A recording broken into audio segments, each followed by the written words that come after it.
बिस्मिल्लाहिर्रहमानिर्रहीम। Welcome to my YouTube channel. अस्सलाम वालेकुम क्लास फर्स्ट ईयर। उम्मीद है आप सब खैरियत से होंगे। आज हम करेंगे unit number 13 exercise 13.3 question number 1 to 4। So start करते हैं। क्वेश्चन नंबर 4 है हमारे पास। A car's positions at time t is given by s of T is equal to 5t cube minus 3t square plus T. अब ये आपको एक function दे दिया हुआ है, उन्होंने मॉडल करके इक्वेशन दे दी हुई है। Find the velocity by differentiating the position function with respect to time. हमने इस पोजीशन फंक्शन को with respect to time differentiate करना है और देन फिर हमने जो है वो वेलोसिटी फाइंड करनी है। तो बेसिकली आपने क्या करना है, डिफरेंशिएट इसको करेंगे तो हमारे पास जो है वो वैल्यू आ जाएगी। सो स्टार्ट करते हैं। बहुत इजी क्वेश्चन है ये। सो यहाँ पे आपके पास जो मॉडल फंक्शन आपको दिया हुआ है, पहले तो हम उसको राइट कर लेते हैं। वो आपको दिया हुआ है S of T is equal to 5t cube minus 3t square plus T. अब आपने करना क्या है जी, इसको differentiate with respect to T करना है। सो यहाँ पे हम राइट कर लेते हैं differentiate with respect to T. ठीक हो गया, विद रिस्पेक्ट टू टी आप इसको डिफरेंशिएट करेंगे। एस प्राइम टी आ जाएगा इस साइड पे, एस प्राइम ऑफ टी यहाँ पे राइट करें इक्वल। अब यहाँ पे आपने डिफरेंशिएट करना है तो डी ओवर डी टी लेंगे। यहाँ पे वैल्यू आपके पास 5t cube minus 3t square और प्लस टी आ जाएगा आपके पास। ठीक हो गया। अब हम सेपरेट कर लेते हैं इनका डेरिवेटिव। तो डी ओवर डी टी लिखें, फर्स्ट टर्म लिख लें। अब फर्स्ट टर्म में से जो कांस्टेंट टर्म है आप साइड पे यहाँ पे लिख सकते हैं। ठीक है जी, कांस्टेंट टर्म स्टार्ट में लिख लेते हैं। ये वाली वैल्यू हम यहाँ पे लिख लेते हैं t पावर में 3 माइनस 3 लिखें d ओवर डी टी। अब ये 3 कौन सा लिखा है, ये वाला, क्योंकि ये कांस्टेंट टर्म है, इसको तो डेरिवेटिव इसका नहीं करना आपने तो इसका करना होगा विद रिस्पेक्ट टू टी, इसलिए फिर हम इसको लेंगे और यहाँ पे आप वैल्यू लिख लेंगे टी स्क्वायर प्लस, अब ये टी है तो इसको लिख लेंगे हम d ओवर डी टी और यहाँ पे आ जाएगा टी। ठीक है, इस साइड पे आपने एस प्राइम टी जो है वो राइट कर लेना है। नेक्स्ट देखें जी, अब ये कांस्टेंट टर्म तो एज इट इज आ जाएगी। अब यहाँ पे आप पावर रूल अप्लाई करेंगे। अब पावर रूल जो है वो आपके पास क्या होता है, वो हम यहाँ पे पहले चले मेंशन कर देते हैं। पावर रूल आपके पास होता है D over D of x. अगर आपको दिया हो और यहाँ पे एक्स एन वैल्यू हो तो ये किसके इक्वल होता है, एन एक्स माइनस 1 के। ठीक है, ये इस तरह से आप देख लें कि ये पावर रूल आपने अप्लाई करना है। सो वो हम अप्लाई करते हैं, इक्वल लगाएंगे, एस प्राइम टी लिखते हैं इस साइड पे। अब ये देखें constant term as it is. अब ये एक्स एन था, मीन जो एन है वो पावर को शो कर रहा है तो पावर आपने स्टार्ट में लिखनी है, फिर आपने वैल्यू लिखनी है एक्स वाली जो कि यहाँ पे टी के अकॉर्डिंग आ रही है, फिर आपने 3 माइनस 1 कर देना। ठीक है, माइनस 3 लिखें ये वाला कांस्टेंट और ये 2 यहाँ पे आएगा, टी और 2 माइनस 1 हो जाएगा, पावर में से एक माइनस और प्लस। जब आप इसका लेंगे तो D T over D T cut होगी, वैल्यू क्या आ जाएगी, 1 आ जाएगी। ठीक हो गया। फर्दर इसको सॉल्व करते हैं, इक्वल लिखें। अब यहाँ पे देखें 5 को आपने 3 से जो है वो मल्टीप्लाई करवाना है। जब आप 5 को 3 से मल्टीप्लाई करवाएंगे तो आपके पास 15 आ जाएगा और यहाँ पे आ जाएगा टी स्क्वायर। 3 में से 1 माइनस किया तो 2 आ जाएगा और यहाँ पे आप लिखें 3। यहाँ पे हम देखें 3 को 2 से मल्टीप्लाई करके 6 लिख लेंगे और ये टी आ जाएगा अकेला, क्योंकि 2 में से 1 माइनस करें तो 1 आ जाएगा और 1 पावर नहीं लिखते, प्लस यहाँ पे आ जाएगा 1 और एस प्राइम टी आपके पास आ गया। आपने वेलोसिटी फाइंड करनी थी, आप इसको v से भी डिनोट करके जो है वो राइट कर सकते हैं। सो यहाँ पे हम लिखेंगे equal 15 T square minus 6t और प्लस 1। ज़ाहिर है वेलोसिटी का था तो आप उसको v से डिनोट करके तो इस तरह से राइट कर देंगे तो आपका क्वेश्चन नंबर 1 जो है वो सॉल्व हो जाएगा। क्वेश्चन नंबर 2 देखें जी। क्वेश्चन नंबर 2 हमें दिया हुआ है structural stress on a bridge is modelled by the function. एक फंक्शन के साथ उसको मॉडल कर दिया, वो स्ट्रक्चरल स्ट्रेस को जो ब्रिज के ऊपर है ये वाली वैल्यू उसने दे दी है। Where X is the distance from the centre of the bridge. यहाँ पे वो कह रहा है एक्स जो है वो डिस्टेंस है ब्रिज से। Calculate the rate of change of stress at that point. आपने rate of change of stress find करना है। बेसिकली आपने इस फंक्शन का डेरिवेटिव भी फाइंड करना है। सो पहले हम फंक्शन राइट कर लेते हैं। फंक्शन है आपके पास s of x is equal to 100 minus 5x square. ठीक हो गया। अब आपने क्या करना है, इसको डिफरेंशिएट करना है। सो यहाँ पे हम स्टेटमेंट राइट कर सकते हैं, differentiate differentiate with respect to X, ठीक है, विद रिस्पेक्ट टू एक्स। आप ये स्टेटमेंट राइट कर लें। अब यहाँ पे आपके पास वैल्यू आ जाएगी S prime of x equal D over D of x, और ये वैल्यू लिखें वो है आपके पास 100 माइनस 5x²। ठीक हो गया। नेक्स्ट स्टेप में हमने क्या करना है जी, इसको ऐसे ही राइट कर लें S prime of x is equal to, ये वैल्यू है तो D over D of X 100, derivative separate कर लें, माइनस लिखें, कांस्टेंट टर्म स्टार्ट में लिख लें, D over D of x लिख के यहाँ पे हमने x² राइट कर लेना है। ठीक हो गया।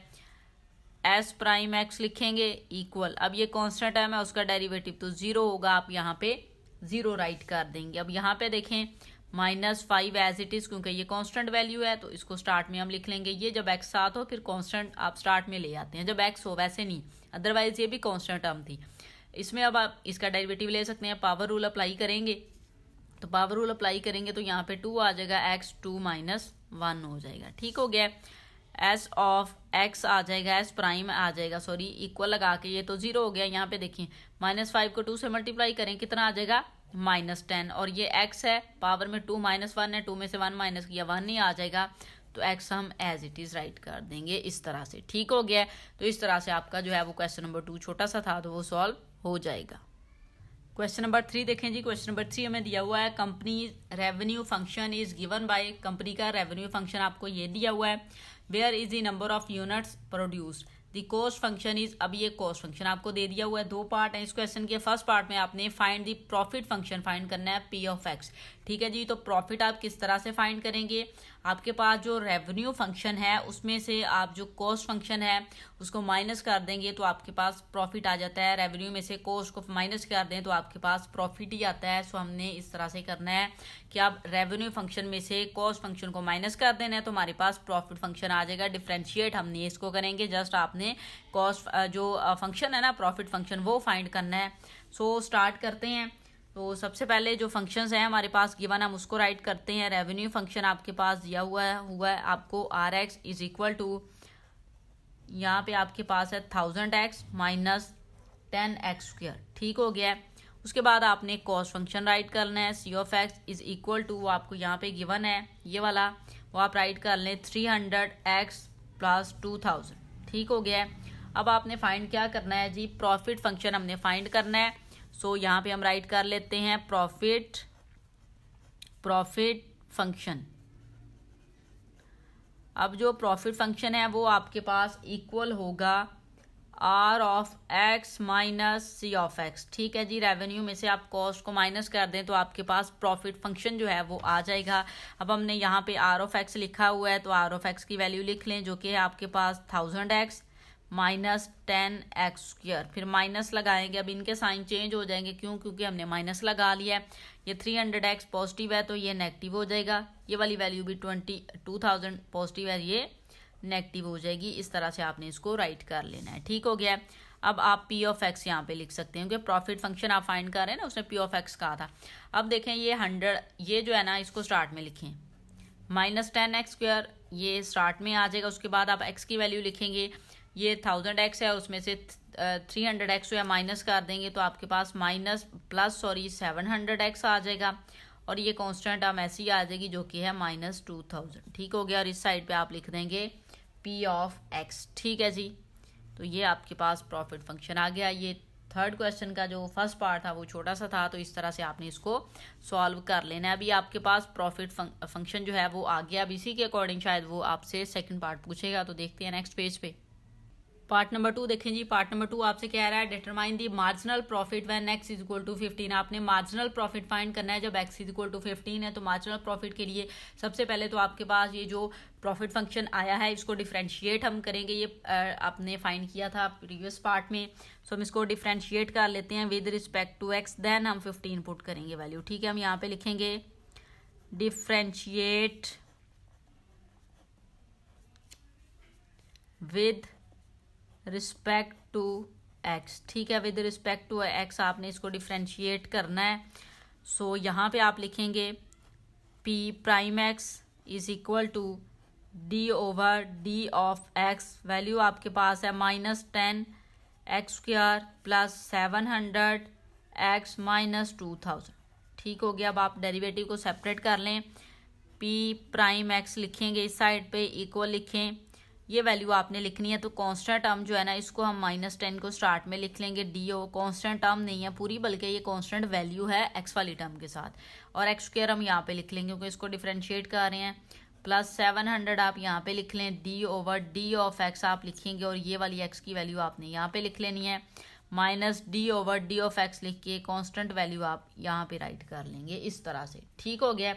अब नेक्स्ट स्टेप में देखें जी, आपने इसको डिफ्रेंशिएट कर देना है। तो पी प्राइम एक्स लिखें, इक्वल लिखें कांस्टेंट वैल्यू, ऐसे ही इसके ऊपर हम पावर फंक्शन लगाएंगे। पावर रूल जो होता है, तो 2 जो है वो स्टार्ट में आएगा, फिर एक्स लिखेंगे, 2 में से 1 माइनस करना होता है, पावर में से कर दिया, प्लस 700 है, और ये D x over D x किसके इक्वल होगा 1 के, और माइनस ये कांस्टेंट वैल्यू है तो इसका जो आप डेरिवेटिव लेंगे वो 0 आ जाता होता है। ठीक हो गया।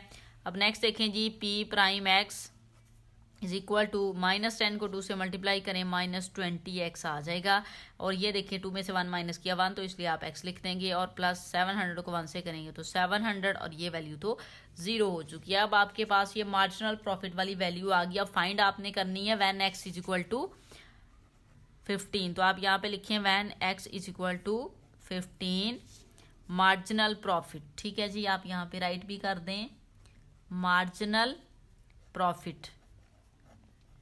तो x की प्लेस पे आप 15 पुट करें, p प्राइम 15 लिखेंगे, इक्वल लिखेंगे, ये फंक्शन आपके पास आया, -20 लिखें, यहाँ पे आप 5 लिख लेंगे, और प्लस 700 लिख लेंगे। ठीक हो गया।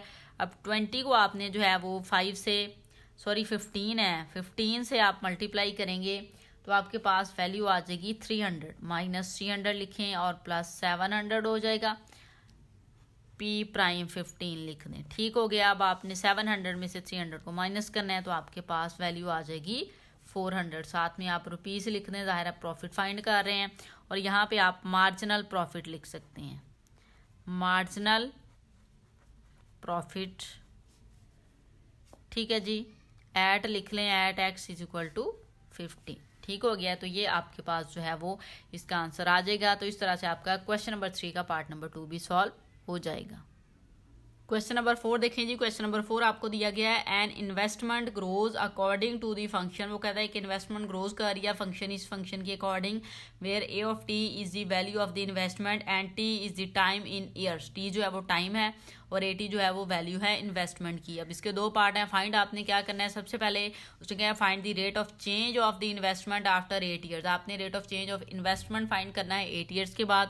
तो rate of change of investment आ गया है, तो जो फंक्शन है पहले आप उसका डेरिवेटिव लेंगे, मीन उसको डिफरेंशिएट करेंगे। ठीक है जी, differentiate with respect to t करेंगे। सो यहाँ पे पहले आप फंक्शन राइट कर लें, ए टी आपको दिया हुआ है इज इक्वल टू, यहाँ पे आपके पास है 10,000 इंटू 1 प्लस 0.05 टी क्यूब। ठीक हो गया। इसको आपने डिफरेंशिएट करना है। सो यहाँ पे हम राइट करेंगे differentiate with respect to T. ठीक हो गया। अब यहाँ पे आप लिखेंगे ए प्राइम टी इक्वल लगा के डी ओवर डी टी लिखेंगे। फंक्शन है आपके पास, यहाँ पे लिख लें 10,000 इंटू 1 प्लस 0.05 टी, यहाँ पे क्यूब लगा लें, ये ब्रैकेट क्लोज कर दें। अब आपने क्या करना है जी, इसका डेरिवेटिव लेना है। तो यहाँ पे तो आप लिख लेंगे ए प्राइम टी। इस साइड पे जब आप डेरिवेटिव लेंगे तो ये आपको नज़र आ रहा है, यहाँ से ये पावर फंक्शन है, ये वाली वैल्यू जो है कांस्टेंट है, तो 10,000 को आप स्टार्ट में लिख लें, डी ओवर डी टी लिखें। इसका डेरिवेटिव आप जब लेंगे तो 1 प्लस 0.05 टी क्यूब लिख लेते हैं हम, यहाँ पे क्यूब लिख लें। ठीक हो गया। अब आपने इसको जो है वो पावर फंक्शन के साथ, पावर फार्मूला जो है ना उसके साथ करना है। 10,000 तो ज़ाहिर है स्टार्ट में एज इट इज़ आ जाएगा। अब ये आपके पास पावर है, स्टार्ट में आती है, फिर आपके पास जो वैल्यू होती है ना, मीन जो एक्स की वैल्यू जिसको हम कहते हैं, अगर एक्स यूज़ हो रहा हो तो वो आपने लिखनी होती है इस तरह से। फिर उसमें से आपने माइनस करना होता है 1, उसकी पावर में से 1 माइनस करना होता है, तो पावर में से आपने 1 माइनस कर दिया, ये वैल्यू आ गई। फिर आपके पास अगेन जो फंक्शन होता है उसको आपने लिखना होता है D over D T power के बगैर, उसका भी आपने डेरिवेटिव लेना होता है। तो 1 प्लस 0.05 टी लिख देते हैं। ठीक है। दूसरी वैल्यू में जब इस तरह से डबल वैल्यू नहीं होती तो वो 1 ही आ रहा होता है, इसलिए हम नहीं लेते, लेकिन इसमें ज़ाहिर है 1 नहीं आएगा, इसमें टी इधर है तो हम इसको फाइंड कर सकते हैं। ठीक हो गया। इसके साथ ज़ाहिर है कोई वैल्यू दी हुई है ना हमें, यहाँ पे आपने ए प्राइम टी राइट कर देना है। ए प्राइम टी आप लिखेंगे, इक्वल लिखेंगे, ये वैल्यू आपके पास देखें 30,000 है, सॉरी 10,000 है, तो इसको 3 से मल्टीप्लाई करवा दें तो आपके पास वैल्यू 30,000 हो जाएगी। ये आपके पास 1 प्लस 0.05 टी, 3 में से 1 माइनस करें 2, ये वैल्यू आ गई। इसका आपने डेरिवेटिव लेना है, ये कॉन्स्टेंट है, ये तो 0 हो जाएगा। जब आप इस वाली वैल्यू का डेरिवेटिव लेंगे तो आपके पास जस्ट ये वाली वैल्यू रिमेनिंग आ जाएगी डेरिवेटिव में। ये टी का तो 1 हो जाएगा, ये कांस्टेंट वैल्यू है, जाहिर है ये आप स्टार्ट में लिखेंगे। अगर आप इसको ऐसे नहीं लिखना चाह रहे तो अगर आप यहाँ पे स्टेप बनाना चाहें तो आप स्टेप बना सकते हैं कि ये कांस्टेंट वैल्यू जो है ना 0.05 स्टार्ट में लिख लिया आपने, d/dt लिख के इस वाले टी का जो है आपने डेरिवेटिव ले लिया। ये तो वैसे ही 0 हो जाएगा, इसलिए मैंने इसको यहाँ पे नहीं लिखा, ठीक है। अब देखें इक्वल लिखें, ये आपके पास वैल्यू आ गई है 30,000, ये है 1 प्लस 0.05 टी बाहर स्क्वायर, और ये वैल्यू ज़ाहिर है 1 हो जाएगी, तो यहाँ पे आ जाएगा 0.0 ये नहीं है, ठीक है, 0.05 है आपके पास, ठीक हो गया। अब ये आपके पास आ गई है रेट ऑफ चेंज, आपने फाइंड करना था इन्वेस्टमेंट, ये आ चुका है। अब आपने इसको फाइंड करना है जी 8 ईयर्स के बाद। इट्स मीन आपने यहाँ पे लिखना है when t is equal to 8, जब t की वैल्यू 8 है, ज़ाहिर है t शो कर रहा है ना ईयर्स को, टाइम को, तो उसकी जगह पे आपने 8 पुट करवा देना है। सो यहाँ पे हम लिखेंगे a prime 8 is equal to, यहाँ पे आप लिखें 30,000, 1 प्लस 0.05 t की प्लेस पे आपने यहाँ पे 8 राइट कर देना है। यहाँ पे फिर आप स्क्वायर लिखेंगे ये वाला, और ये वैल्यू जो है 0.05 आप ऐसे ही लिख लें। अब यहाँ पे आपने क्या करना है जी, बेसिकली कैलकुलेशन है आपके पास, तो कैलकुलेट कर लेते हैं। पहले तो इसको मल्टीप्लाई कर लेते हैं कि 30,000 को मल्टीप्लाई 0.05 के साथ करेंगे तो वैल्यू आपके पास जो है वो देखें 1500 आ जाएगी। उसको हम राइट कर लेते हैं, पहले तो 1500 राइट किया। अब इसको सॉल्व करेंगे 1 प्लस, अब ये 0.05 को मल्टीप्लाई 8 के साथ करेंगे तो वैल्यू आ जाएगी 0.4। सो यहाँ पे आपने 0.4 लिखा, इसका स्क्वायर है, इसको सॉल्व करें तो ये 1500 एज इट इज़ 1 में आप 0.4 इसमें 1 कर लेना ऐड, तो 1.4 आ जाएगा। 1.4 का फिर ये स्क्वायर है तो आपने इसका स्क्वायर लेना है, तो 1.4 का स्क्वायर आपके पास 1.96 आ जाएगा, ठीक है।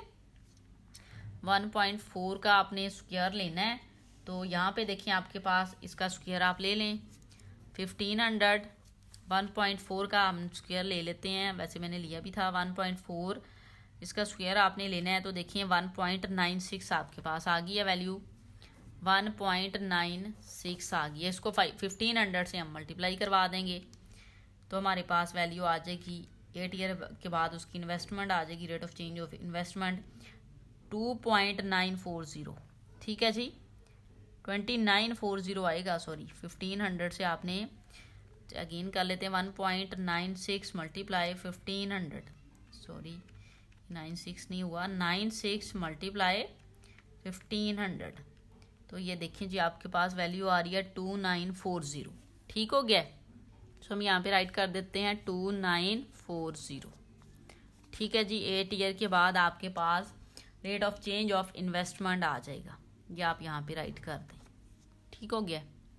पार्ट नंबर 2 देखें जी, पार्ट नंबर 2 आपको दिया हुआ है what is the investment value after 8 year. अब आपने 8 ईयर्स के बाद जस्ट इन्वेस्टमेंट वैल्यू फाइंड करनी है, rate of change of investment नहीं करना, मीन हमें डेरिवेटिव नहीं लेना, जो फंक्शन गिवन था उसको राइट कर लेते हैं, उसमें आपने 8 ईयर पुट करवा देना है। तो 8 आप लिखेंगे, यहाँ पे वैल्यू आपके पास थी 10,000 और 1 प्लस 0.05 टी, और यहाँ पे वैल्यू थी क्यूब, ये वाला आपके पास फंक्शन था इन्वेस्टमेंट वैल्यू के लिए। अब आपने आफ्टर 8 ईयर चेक करना है, सो आप यहाँ पे लिख लेंगे when t is equal to 8, क्योंकि t ईयर को शो करवा रहा था ना, उसने स्टार्ट में कहा था, तो हम यहाँ पे लिख लेंगे when t is equal to 8, तो t की प्लेस पे 8 पुट करवा दें, यहाँ पे आप 8 लिख लें, सॉरी 8 लिखेंगे इक्वल, ये आ जाएगा 10,000, 1 प्लस 0.05 t की प्लेस पे आप उसकी वैल्यू लिखें जो कि 8 है, और यहाँ पे आपने क्यूब लिख देना है इस तरह से, ठीक हो गया। इक्वल लगाएं, ये 1000 जो है 10,000, सॉरी इसको आप एज इट इज लिखें, यहाँ पे 1 पॉइंट,